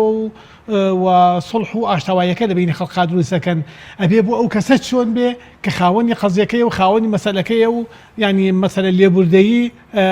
مەسەلەن اختیارەکە بەسەر چییە بەسەر شەڕ و جەنگ و ئاژاوەیە جا بەڕاستی خوای گەورە و میهرەبان لە ئاەتێکی ترە ئەفەرمێت إنما المؤمنون إخوة فأصلحوا بين أخويكم خوای گەورە و میهرەبان ئەفەرمێ ئیمانداران لەناو یەکدا هەموو برای یەکن جا فەرمی ئێوە چەند برا و دۆستێک کە نیزاع و کێشە لە بینیانە هەیە ئێوە بچن ئیسلاحیان بکەن و بەرژەوەندی بخەنە بینیانەوە و دڵیان لەگە بەرامبەر یەک چاپکەنەوە بۆ ئەوەی کە بۆ مەسەلەی قیامەتی لە ڕووی کۆمەڵایەتیەوە بۆ کۆمەڵگە بۆ هەماهەنگی نێوان تاکەکان سڵح و ئاشتەوایی چ گرنگیەکیەیە بەڵێ جا بەڕاستی من باز لەوە ئەکەین کە حەزەتی عەلی دوو شەی جوانی هەیە کە ئەفەرمێت یەکیان ئەوەیە کە ئەفەرمێت حەزەتی عەلی ئەفەرمێت الناس صنفان إما أخ لك في الدين أو نظير لك في الخلق ئەڵێ خەڵقی ئەبنە دوو بەشەوە بەشێکیان براتن لە دینە و بەشێکیان لە ئینسانیەتا براتن یعنی مەسەڵەن هەموو ئینسان هەموو برای یەکە جا بەڕاستی یعنی ئەم کۆمەڵگەی کورەی زەویە کە پێگاتووە لە ئینسانی مسلمان و مەسەلە مەسیحی و گاور و خلاصە ئەدیانەکانی تر هەمومان ئەوەی کە ئیماندارین ئیمانمان بەخۆ پێغەمبەری خوایە ئەوە برای یەکین لە ئیمانەوە و ئەوەیشی کە مەسەلەن بڕوا و عەقیدەیەکی تری هەیە لە ئینسانیەتە برای یەکین لەبەر ئەوە ئێمە مەسەلەن ئەبێ هەوڵ بدەین کە ئیصلاح و خلاصە خۆشی و بەختەوەری خێرنە بینی خەڵکەوە ئیتە ئیماندار بێ ئیماندار نەبێ بۆ لەبەر ئەوە ئینسان ئەم کوڕەی زەوی ئاوەدان کردووە ئەم کوڕەی زەویەش کە ئاوەدان بۆ تۆ بەچی مەسەلەن یعنی خەڵقەکە نانی ڕاحەتی و ئاسایش و خۆشی و بەختەوەری ئەخوا بەوە ئەبێ کە یعنی لەناو یەکا دڵیان بەرامبەر یەک پاک بێ دڵیان بەرامبەر یەک باش بێ ئاژاوە و کێشە لە بینانە نەبێت چونکە یعنی بە حەقەت کێشە و ئاژاوە سروشتی بەشەریە جا لەبەرەوە هەموو کەسێک بەشی خۆی کێشەی تایە جا لەبەرەوە ئەبێ مەسەلەن ئێمە هەوڵ بدەین کە کێشە لە بینی خەڵقیان نەمێنێ بۆ هەتا ئەو کوڕەی زەویە بە شێوازێکی باش ئاوەدان بێت مامۆستا ئەمڕۆ کە دەبینی لە کۆمەلگاکەی خۆماندا دەیان گرفتی کۆمەڵایەتی هەن لە نێوان دوو بنەماڵە دوو عەشیرە دوو خێزاندا کە هەندێکیان ساڵانە دەخایەنێ دوجار ناچار دەبن دەبێ ئاشتەوایی و سڵح بکەن پێکەوە هەندێکیشیان دەبینی ڕەنگە هەندێک جاریش پەنا بۆ یاسا ببرێ بەڵام ئەگەر ئەم گرفتانە چارەسەر نەکرێت لە ڕێگەی کۆمەڵایەتیەوە عاقبەتی چۆن دەبێت ژیان لە نێوان ئەم دوو کۆمەڵی ئەم دوو بنەماڵەیە چۆن دەبێت بەڵێ جا بەڕاستی هەموو کێشەیەک لە ئەوڵە بچووکە دوایی گەورەیە بێت ئیسە مەثەلەن هەر لەم شارەی خۆمانە کێشە ڕووی یاوە بڵین ئافرەت تۆراوە تێگە لە بینی ژن مێردەکان نزاع و کێشەیان بووە یعنی مەثەلەن نەهاتون پەنابەرن بۆ یەکێ لە خوان گەورەتر یا یەکێک مەثەلەن دۆستێک ناسیاوێک کە بتوانێت کارەکان بۆ مەثەلەن چارەسەرکە هاتووە ڕۆشتووە خلاصە دەریا ئافرەتەکەی دەرکردووە ئەم ئافرەتی مناڵی هەیە دوایی مەثەلەن برای ئەم ئافرەتە هاتوو مناڵەکە بن ئەو برایان کوشتووە دوای براتر هاتووە تۆڵی براکەی بێت ئەویشیان کوشتووە یعنی مەثەلەن ئەمە لەسەر شتێکی بچوو علما ئەم کێشەیە ئەگەر ئاوە نەکرایە مەثەلەن بەیەکی کۆمونیان بوو تا ئەچوم مناڵەکانیشم بۆ هێنا و ئەچوم تەرتیباتم بۆیان نەکردو ڕێکم ئەخستنەوە باوەڕی اعتبارتان بێ من يعني هل لم شارع كشي هاتو تلام يعني مثلا كايق لو قرا كمانا خيزانك عمري خوايكر كم والله من علي هبو لدوايا منو ذاتي اما من على همي اما دواي براي باس قلت والله ما جنيتري هبو بيش اما نيو من على هي وجنيتريتي لدوايا من وتم كاك فلان كان بيسمى تو جنيتر هبو امانه وتي انا والله جنيتر هبو تورا وروشتو امانه وتم دي اجر ما بيد شوي نكد بيد يا مثلا هەنێ بابەت من ئەچم بۆ دیێن و هەندێک قسەی خۆشم گوت میسەی بێین تۆ ئەم ئافرەتە بۆ تۆ پێڵاوەکانی لە کوڕ بوو و کچەکانە باشترە وەڵاوتی مامۆستا ڕاستەکەی لە دواییە هەندێک قسەی خۆشم بۆی گوت مەگەر ئێسم بە شوێنیا بوت وەڵا دوایی خۆی وتی وەڵا مامۆستا کەمانە ماڵی خۆ بەدێرم بە شوێنیا بەڵام وتی 46 ساڵە تۆراوە یعنی 46 ساڵ جیا بوونەتەوە 46 ساڵە ئەو لە ماڵ باوکی دیجا لای باوکی بووە تا باوکی ماوە دوای لای برای بووە برای تا برای ماوە دوایی برای و باوکی مردووە لای برازەکانی ما بووە ئیتر نادی بە شوێنیا بە قسەکەی منی کرد نادی بە شوێنیا هاتەوە 3 ساڵ لای بوو بەڵام ئەویش ئاوا چەمی بووە ئەمری خوای کرد دوای میساڵی دوای ئەمری خوای کرد بەبەسمەوەیە یعنی ئەو کێشەیە حەت لە بین ئەم ژن و مێردەیە کە نزاعێکی کێشە لە وڵە سووک بۆ لە بینیانە یعنی ئا بەو شێوازە لێ هاتووە نە باوکی نادوێتی نە برای نادوێتیەوە نامی نادوێتی بە شوێنیە ماوەسایسە گرفتمان هەیە کوشتن لە بینایە خوێنێک لە بینایە چی بکرێ بۆی کە دوجارم دوو بنەماڵەیە پەنا بۆ سڵح و ئاشتەواییەکە بەرن نەک تند و توژی زیاتر بەرامبەر بە یەک یا زۆر جار ڕەنگە یاساکان لە هەرێمی ئەمەیان نەتوانێت يعني ئاشتەوایی دروست بکە لە ڕێگەی یاساوە بەڵێ وەڵی جا مەثەن ئێمە بەنامە زۆر بوو بۆ ئەوە ئێمە کێشەی واژ الحەمدوللا زۆر کێشەی واشمان حەل کردووە کە مەثەن کوشتن لە بینیان بۆ ئەوتیان ئیلا شخص ئەبێ هەربی کوژینەوە یان فڵان یافیسار ئەمە چۆن تێگەی ئێمە مەثەن بە حەقیقەت یعنی کۆمەڵی پیاوان کارتێک دوان شوێنیمان لەگەڵا کردوون و تەرتیباتمان بۆیان کردووە لە دواییە هاتوونە سەر ئەوە سڵحێکیان کردووە و خلاصە یان لەسەر ئەندازەیەک ماڵ یان مەثەلەن هەروەها فی سەبیل الله ئازادیان کردوون جا لەبەرەوە ئەگەر کێشێکی ئاوا دروست بوو بە حەقیقەت لەسەر خەڵکی مسلمانان و خەڵقانی کە قسەیان بڕوە واجبە لەسەریان کە یعنی بە تایبەتی ڕێز عەشائیرەکان کە دانیشتیان لەگەڵا بکەن بۆ یەکە ئەوە ئەم کێشەیە حەلکەن و نێڵن مەسەلەن گەورە ببێت چونکە کێشە هەر ئەو نەی زەحمەتە کە بتەقێتەوە کە تەقیەوە دوایی مەثلەن ئینفجارەکە و شتی گەورەی لێ ئەوشێتەوە جا لەبەر ئەوە ئەبێ یعنی مسلمانان کە کێشێکی ئەوا دروست ببێ بە تایبەتی چینی مامۆسایانی ئاینی بەڕاستی لەسەر واجبە کە کێشێکی ئەوا ڕوویە زوو بەدەم کێشەکەەوە بڕۆن و خەڵقانی تری کە قسەیان لێ وەربگیرێ بی بە نەناو مەسەلەکەەوە بۆی مەسەلەکە حەلکەن سەعایەتی مەسەل بە گوێرەی خوێن بێت یا مەثلەن بە گوێرەی عەفوکردن بێ و ئەن تعفوف وخەیر لەکم بەڕاستی ئەمە مەسائلی سڵحە سڵحیش هەتا سەر ئێسقانە خێریە و عەفوە چەندەیە جا خێرەکەی مەگە هەرخوا خۆی بزانێ مەسەر خێر و پاداشەکەی چەندەیە جا بۆیە من سەفرێک لە خزمەت ماوە سەمەلا کەریم بووم فەرمی پیاوێکی بەگزایەی مەثلەن جاف لە گەرمیان خلاصە کابرایەکی ڕایەت کوڕێکی کوژێ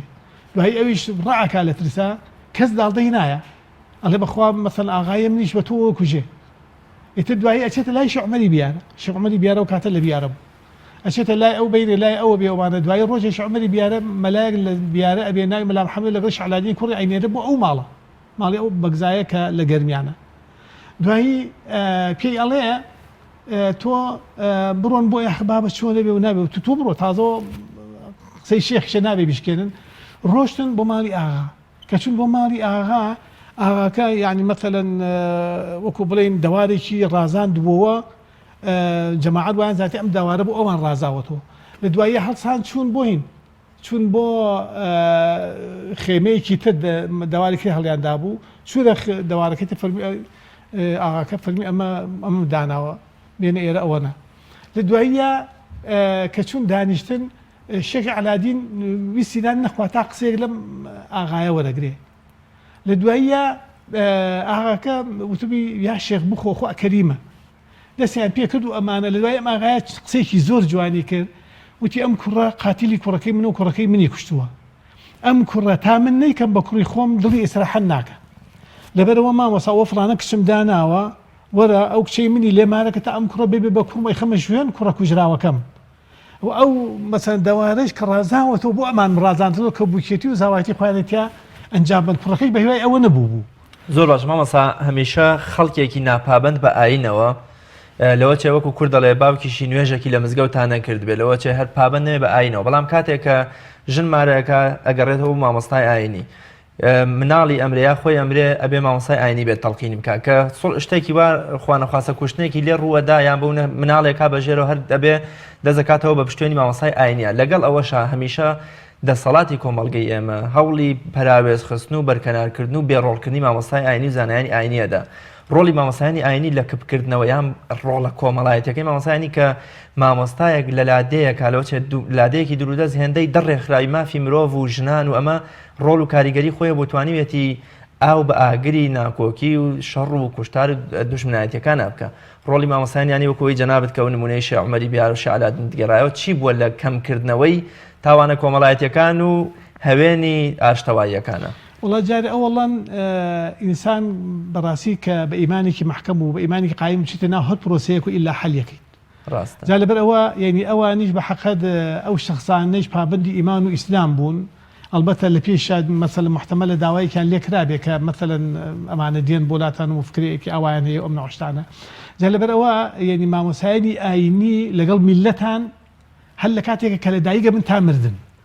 کە لە دایکە بێ بڕۆم مامۆسا بانگە بە گوێ و ناوێکی جوانی بۆ اختیارەکە لە دواییە مەسەلەن چەند ئاەتی قورئان بەسەر ئەم مناڵە ئەخوێنێ اینجا لە دواییە ئەم شخصە کە ئەمرێ هەر مامۆسایانی ئاینی لەگەڵ یاڕۆ بۆ سەقەبران نوێژیەکەن و هەتا ئیبەنە ناو گۆڕ یعنی لە دایک بوونیەوە بۆ ناو گۆڕ مامۆسایانی ئاینی لەگەڵ خەڵق و لەگەڵ میلەتان جا لەبەرەوە مامۆسایانی ئاینی ڕۆڵی باشیان هەیە لە ناو میلەتە هەم لە مەثەلەن لە بوارەی ئاینەوە و لە بوارەی ئادابی دینەوە و لە بوارەی ئاکارە جوانەکانی پێغەمبەرەوە و لەبارەی سڵح و سەلاحەت و موساڵەحەوە ئێستا مەثەلەن زۆر جار کە کێشە لە بینی خەڵکیا دروست دەبێ کێ هەڵساوە بەکردنەوەی ئەو کێشەیە مامۆسایانی ئاینی ئەلبەتە مامۆسایانی ئاینی دەور و ڕۆڵی خۆیان بینیوە بەڕاستی لە شوێنێکا کە کێشەیەک دروست دەبێ يعني مثلا أشل لقل مالي خاول مطلبة قصو قفتقوه كان آيات يا حديثي في غمر يا بس هاتو سرقو زجتي كي باشيان بو أجر نوو أو أنج قناعة كان لبر أو كبابن بإسلامه ما صدقين قصد بو أواني كتاستا قرفتي كي ابن مالي يعني هي لقب ابن مالي كترا شعر سريع نكردوها شيء عم بيضل يكلير وكوتاي بو قرفته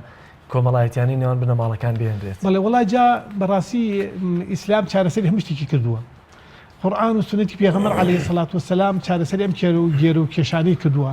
ئەبینی پێغەمبەری خوا عەلەیهی سەڵات وەسەلام کە کۆچێکا و ئەچێ بوو مەدینە، دوو تائیفەی گەورە لە مەدینە ئەوس و خەزرەج. ئەوس و خەزرەج ئەمانە دوو برا بوون، هەردووکیان برای دایک و باوکی بوون. ئەوس برایەک بوو، خەزرەجی برایەک بووە، لە یەک باوکە بوونەتە خوارەوە. لە دوایی وەچەکانیان کە مەسەلەن گەورە بوون نزاع و کێشە بێنان 120 ساڵ لە بین یەکا کوشتن و کوشتاریان کردووە. بەڵام پێغەمبەری خوا کە چووە مەدینە هەڵسا بەوەی هەڵسا چکە ئەم دینی ئیسلامە دینی ئاشتەواییە، دینی ڕەحمەتە، دینی میهرەبانیە، دینی سڵحە، دینی سەلاحەتە. پێغەمبەری خوا عەلەیهی سەڵات وەسەلام یعنی کێشەی 120 ساڵیان لەناو برد و ئەوانە کە کێشیان لە هەموو دەسا کرد بە باوەشیان کرد بە یەکا و یەکتریان ماجە کرد و خلاصە لەگەڵ یەکان میهرەبانی و سۆزیان هەبوو لەبەرەوە کە پێغەمبەری خوا کێشەی بۆ حەلکردن. جا بەڕاستی لەناو هەر بنەماڵەیەکە کە کێشە هەبێ ئیسا مەسەلەن لەم سلەیمانی ئێمە مەسەلە کێشە بووە 30 نەفەر لەبینە کا کوژراوە، لەم لاولۆ تا 30 نەفەر ڕۆشتووە. ئاخریەکەی پیاوەنی ئاینی مەوەسایانی ئاینی هەڵسات سڵحیان کرد، ئێستا یعنی لایەکیان لەگەڵێکەکە شەڕی ئەبوو، ئەو لایەی تر کە لەگەڵ ئەمان دوشمنایەتیانە هاتن سڵحیانەکەن بابا ئەبێ ئاوا بکەن ئاوا بکەن. یعنی لەبەر ئەوە مەوەسایانی ئاینی دەوری باشیان بینیوە کێشەیەکی ئەگەر یعنی ڕێشە زۆر باشە بەڕێشە بوو بێ خلاصە ماوەسایانی ئاینی هەساوت بە زۆر سپاس بۆ بەڕێز جەنابی مامۆستا مەلا محمودی ئازادی زانای ئاینی، زۆر سپاس بۆ وتە و پەیوە جوانەکان. زۆر سپاسی جەنابتانەکەم بۆ ئەم هەلو فرسەتەکە پێتان داین. بینەرانی عزیز، دیارەتەوەری سێمی بەرنامەکەمان قسەکردنە لەسەرەوەی کە کۆمەڵی ڕۆگناسانی کوردستان مەراسیمێکیان لە شاری سلێمانی ساز کردووە کە تێیدا خەڵاتی چەند کەسایەتیەکی بەرجەستە یا چەند پزیشکێکی میلی کوردەواری دەکەن، بە تایبەتی ئێستا کە خۆیان لە ژیاندا نەماون خەڵاتی خێزانەکانیان دەکەن. بۆ قسەکردن لەسەرەمە وتەبێژی کۆمەڵی ڕۆگناسان بەڕێز جەلالی سێکەریمان لەگەڵایە. کاک جەلال سڵاوی خوا لێبێت، ئەگەر پێمان بڵێ و مەراسیمێک کە ئەمڕۆ سازتان کردووە تاکەی بەردەوامەوە کێنە و خێزانانەی کە ئەمڕۆ ئێوە خەڵاتیان دەکەن. سڵاو لێوەش سڵاو لە بینەرانیش. ئێمە ئەمڕۆ وەکو کۆمەڵی ڕۆگناسانی کوردستان لە سلێمانی مەراسیمێکمان ڕێخستە بۆ ڕێزلێنان لە 9 بنەماڵەی شاری سلێمانی و دەوروبەری کە ئەم بنەماڵانە کەسێک یان دوو کەسیان چەندین ساڵ پێش ئێستا یان دەیان ساڵ پێش ئێستا ڕۆڵێکی باڵیان هەبوو لە پاراستنی پزیشکی ملی کوردەواری بە هەموو جۆرەکانی چارەسەری کەڵەشاخ و دەرمانی گیایی وەزالوو و مامانی یان هەر کارێکی تر کە پەیوەندی بە تەندروستی هاوڵاتیانەوە هەبێ ئەوانە ئەو بەڕێزانە خۆویستانە و بێ قازانج نویستانە و کارایان کردووە. هەندێکیان ئەندامی ئێمن کە چەند ساڵە پێش دەستە کۆچیان کردووە، ئێمە بیرمان لەوە کردەوە کە فیستیڤاڵێکیان بۆ ڕێخین و ڕێز و خەڵات بە بنەماڵەکانیان بدەین و دەستخۆشیان لێ بکەین کە ئەوان بوونەتە بەشێک لە مێژووی کورد، بەشێک لە مێژووی کوردیان پاراستووە و بەشێک لە زمانی کوردیان پاراستووە و بەشێک لە پزیشکی ملی کوردیان پاراستووە. ئێمە بەراسیمەکەمان تایبەتە بەو نۆبنەماڵێ ئەجی نەخۆ لەوانەیە دەیان بنەماڵە هەبێ لە سلێمانی لە دەوروبەری کە ئەو کارانیان کرد بێ پێشتر. باشە تا چەندە ئێستاش هێشتا خەڵکی خۆمان پەنا بۆ ئەو جۆرە چارەسەرانە بدەبن کە لەگەڵ بە تایبەتی لەگەڵ ئەوەی کە چارەسەری پزیشکە ملیەکان کە هەبووە لە ڕابردووە ئێستاش ئەم شتانە تا چەندە باوە خەڵک خۆمان پەنای بۆ دەبات. بڵێ ئەوەی چارەسەری پزیشکی کە ئەمڕۆ هەیە شتێکی مۆدێرنەیە، شتێکە لەسەر بنەمای توێژینەوەی زانستی بنیاد نراوە. بەڵام ئەوەی کە پێشتر کراوە لەسەر بنەمای ئەزمون و شارەزایی و خوێندنەوە ئەنجام دراوە. ئێمە ئەمڕۆ ئەمانەوێ مێژوو تێکەڵ بە زانست بکەین. ئێمە ئەمانەوێ ئەوەی کە باو باپیرانمان بە شێوازێکی ملی کردویانە، بە شێوازێکی خۆڕست کردویانە، بین ئەمڕۆ تێکەڵ چێشی کەین بە توێژینەوە زانستیەکان و بە شێوازێکی ئەکادمی و زانستی پێشکەش بە کۆمەلگایکەین. واتە ڕوئیای ئێمە ئامانجی ئێمە لە کۆمەڵی ڕۆگناسان ئەوەیە کە ئەو چارەسەرە ملیانی کە پێشتر کراون و ئەنجام دراون ئەمانەیە بە شێوەیەکی زانستی و بە پشتبەستن بە توێژینەوە زانستیەکان بتوانین کە ئەم چارەسەرە ملیانە جارێکی تر زوونوکەینەوە بەڵام بە شێوازێکی زانستی. چی و چیمان هەیە ئێستاش لەو جۆرە چارەسەرانەوەکەوەی کە ئێستاندێکیانت ناوبرد ئێستا بەگشتی چی و چی ماون و خەڵک بۆ نمونە پەنایان بۆ دەبا؟ بەڵێ ئەوەی کە ئەمڕۆ هەیە وەکو بابڕین چارەسەرە نوێیەکان وەکو وتمان زیاتر پشت بە توێژینەوەی زانستیە بەستن، بەڵام ئەمەژمانە ئەوە نییە کە چارەسەرە کۆنەکان هەڵەبوونە. ئێمە ئەمانەیە ئەمڕۆ بە پشتبەستن بە توێژینەوە زانستە نوێیەکان بە تایبەتی کە زانستی خۆراکزانی و و زانستی ڕۆکە پزیشکەکان لە جیهاندا گەڕانەوەیەکی زۆر خێرا هەیە بۆی ئەمانەی وا لە بکەین کە کۆمەلگای کوردەواری بە شێوەیەکی تەندروست بگەڕێتەوە بۆ خۆراکە تەندروستەکان و بۆ ڕۆکە پزیشکەکان. ئامانجی ئێمە لە جۆرەها فیستیڤالی لەم بابەتە ئەوەیە کە ئێمە بمانەوێت یان بتوانین کە بە شێوەیەکی زانستی هاوڵاتیان بجێڕینەوە بۆ سەر پزیشکی میلی خۆماڵی و تووشی هەڵە نەبن و لەگەڵ ئەو پێشکەوتنیان بگونجن کە ئەمڕۆ لە جیهانە هەیە بۆ گەڕانە بۆ پزیشکی زۆر باشە نییە. هەمیشە کەرتی تەندروستی و لایەنە تەندروستیەکان بەجۆی لە جۆرەکان کێشەیەک و دژیەکێکیان لەگەڵ بەرهەم و چارەسەر ڕۆکیەکانە هەیە. ئەم مەراسیم و کۆبوونەوەی ئەمڕۆ تا چەند دەتوانێت لە یەک تێگەشتن و هەماهەنگیەک لە نێوان هەم کەرتی تەندروستی و هەم بەرهەم و چارەسەری سروشتی یان ڕۆکیە دروست بکە و تا چەند لایەنە پەیوەندیدارەکانی بواری تەندروستی ئامادەی ئەم کۆڕ و مەراسیمەی ئێوەن ئەمڕۆ. ئێمە بە شێوەیەکی گشتی هەماهەنگیمان لەگەڵ هەموو لایەنە حکوومیەکانە هەیە بە تەندروستی بە لایەنی ئاسایش بە قایمقامیت بە پارێزگاوە بۆ ئەم مەراسیمەی ئەمڕۆ لەبەرەوەی کە ئیمکانیەتمان کەمە بودجەمان نییە و با بڵین هۆڵەکەمان بچووکە خەڵکێکی ترمان بە فەرمی بانگێژ نەکردووە بەڵام هەماهەنگی هەیە لە نێوانمانەوەتە ئەوان دژایەتی کارەکانی ئێمە ناکەن بەمەرجێ کارەکانی ئێمە لەسەر بنەمایەکی زانستی بێ ئێمەش بەڵێنمان داوە کە ئەم کارانەی کە ئیکەین کاری تەواو زانستی بن و ئەو پزیشکە ملی کە پێشتر کە ئەنجامدراوە هەر کارێک بە ناوی خورافیاتەوە هەر کارێک کە زانستی نەبێ ئێمە خۆمان و کۆمەڵەکەمان و خەڵکی لێ بە دوورەگرین و هەوڵەدەین تەنها ئەو کارانە زلوب بکەینەوە ئەو پیشانە زلوب بکەینەوە کە بنەمایەکی زانستیان هەیە. پێوەری ئێوە چیە وەکو کۆمەڵی ڕۆگناسانی کوردستان پێوەری کۆمەڵی ڕۆگناسانی کوردستان بۆ هەڵسەنگاندن و بە زانستی ناساندنی هەر بەرهەم و داهێنانێکی ڕوەکی یان سروشتی لەلایەن کەسێکەوەتە هەر کەسێ لە ماڵی خۆی هەڵنەسێ بە ناوی ئاینەوە بێ بە ناوی خورافەوە بێ بە ناوی گیا و داو دەرمانی کوردەواریەوە بێ بۆ کۆڵێ زەرەر بە تەندروستی و بە بیر و باوەڕ و بچوزانم بە دەرونی مرۆڤ تاکەکان نەگەێنێ.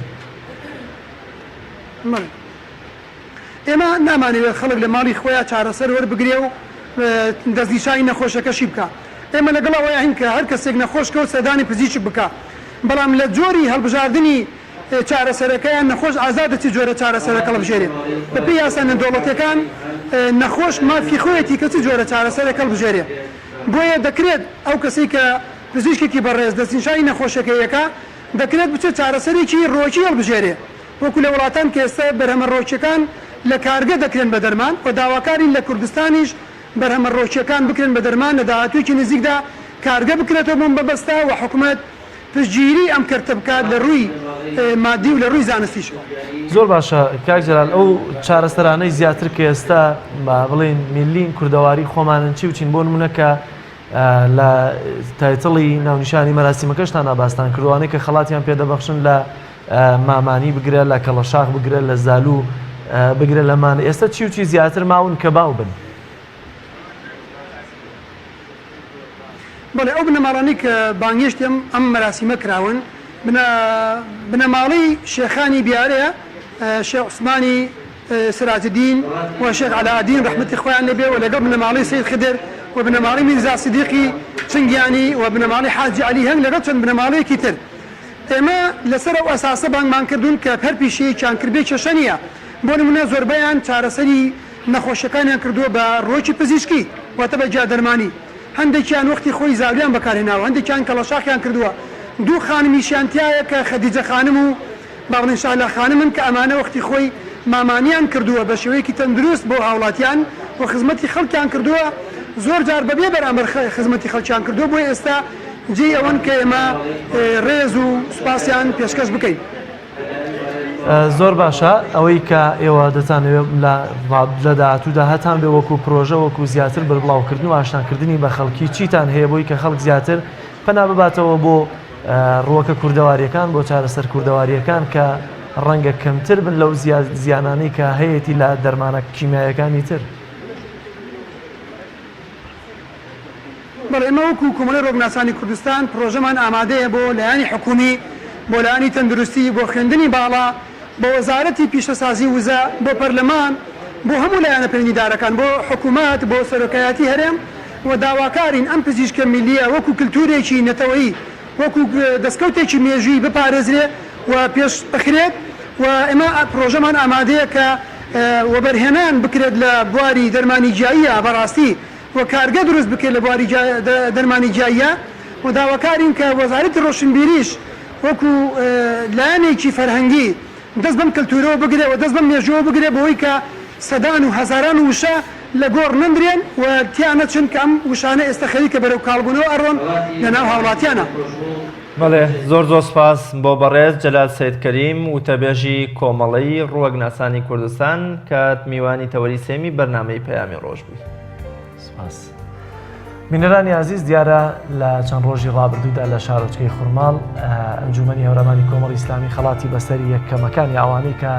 نمرەیان لە پۆلی 10 و 12دا لەسەر و نەوەتەوە بەدەستیان بوو مەراسیمێکی خنجیلانیان بۆ سازکردن و خەڵاتێکی تایبەتیان گەشۆشکردن. سامان فەزاح پەیامێرمان راپۆرتێکی بۆ ئامادەکردین پێکەوە بینەری راپۆرتەکە دەبینە.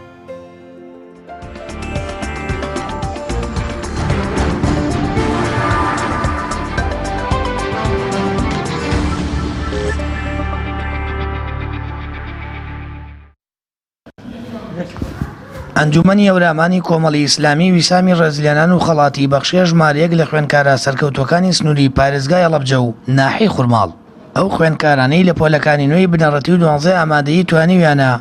نمرەیەکی بەرز بەدەست بێنن لە پای ماندووبوون و هەوڵ و کۆشەکانیان ڕێزیان لێنرا. هاوکات لێپرسراوی ئەنجومەنی هەورامانی کۆمەڵ دەڵێت ئەوانە جێگەی شانازین بۆ خەڵکی ناوچەکە و پێویستە ماندووبوونیان لەبەرچاو بگیرێت. ئێمە لە ئەنجومەنی هەورامانی کۆمەڵی ئیسلامی بە ئەرکێکی خۆمانزانیوە بۆ هاندان و پشتیوانیکردن لەو تەلەبانەوە لە پرۆسی خوێندن لە دەفەرەکەمان بەڕاستی ڕێزەنانێک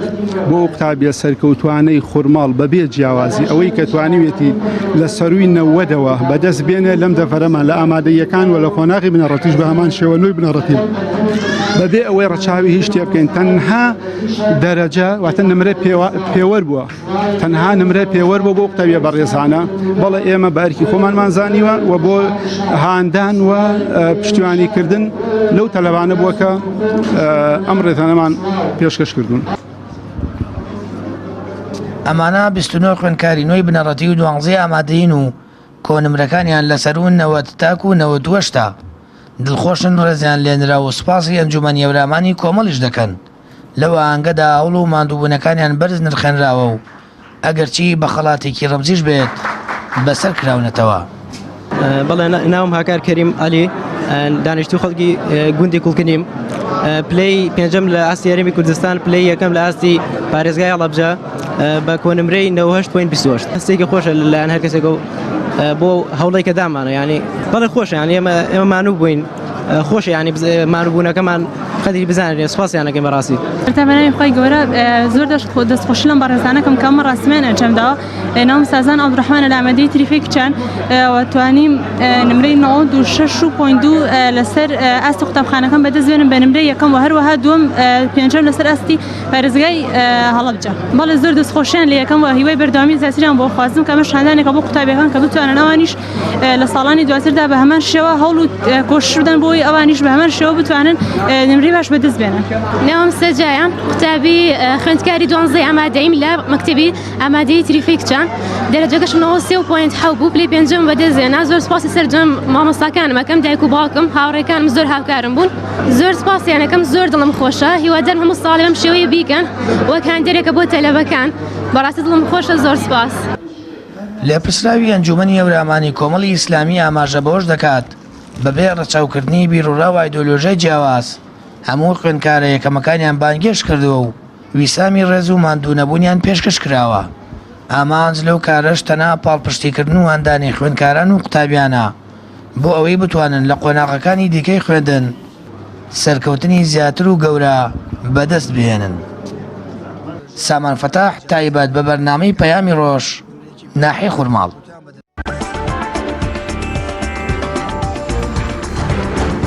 لەگەڵ هاوکارم جەلال محەممەد بڕگە و بابەتەکانی ئەمڕۆی بەرنامەی پەیامی ڕۆژیشمان پێشکەشکردن ئومێدەکەینجی ڕەزامەندی خوای گەورە و پاشانەوەی عەزیز و خۆشەویست بێ تا بە گەشتنەوەیەکی تر بە خوای گەورە و مێرەبانتان دەسپێرین ڕۆژێکی خۆش و کامەران بۆ ئێوە خواتان لەگەڵ.